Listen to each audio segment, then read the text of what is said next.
तृणमूल काँग्रेस पक्षाने वरिष्ठ वकील मेनका गुरुस्वामी यांना राज्यसभेसाठी उमेदवारी जाहीर केली आहे. त्या निवडून आल्यास भारतीय संसदेतील स्वतःची समलैंगिक ओळख जाहीर केलेल्या पहिल्या खासदार ठरू शकतात.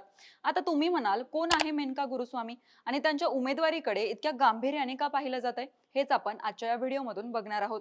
नमस्कार, मी कोमल आणि आपण पाहताय बाई माणूस. मेनका गुरुस्वामी या सर्वोच्च न्यायालयातील वरिष्ठ वकील आहेत. त्यांनी बँगलोरू मधून national law school of India येथून कायद्याचे शिक्षण घेतले आणि पुढे अमेरिकेतील हार्वर्ड लॉ स्कूल मध्ये उच्च शिक्षण पूर्ण केले. कायद्याच्या क्षेत्रात त्यांनी स्वतःची वेगळी ओळख निर्माण केली आहे. त्यांच्या कारकिर्दीतील सर्वात महत्त्वाचा टप्पा म्हणजे भारतीय दंड संहितेतील सेक्शन 377 ऑफ आयपीसी विरोधातील लढा. ब्रिटिशकालीन या कायद्यानुसार समलैंगिक संबंधांना गुन्हा मानलं जात होतं. 2018 मध्ये सर्वोच्च न्यायालय यांनी ऐतिहासिक निर्णय देत प्रौढामधील परस्पर संमतीने असलेल्या समलैंगिक संबंधांना कायदेशीर मान्यता दिली. या खटल्यात गुरुस्वामी यांनी घटनात्मक समानता, वैयक्तिक स्वातंत्र्य आणि सन्मान यांची बाजू प्रभावीपणे मांडली होती.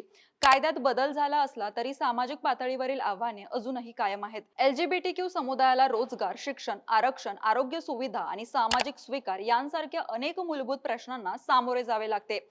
समलैंगिक विवाहाला अद्याप कायदेशीर मान्यता नसल्याने वारसा हक्क, दत्तक प्रक्रिया आणि इतर अधिकारांबाबत स्पष्टता नाही. याच पार्श्वभूमीवर तृणमूल काँग्रेसने त्यांना राज्यसभेसाठी उमेदवारी देण्याचा निर्णय घेतलाय.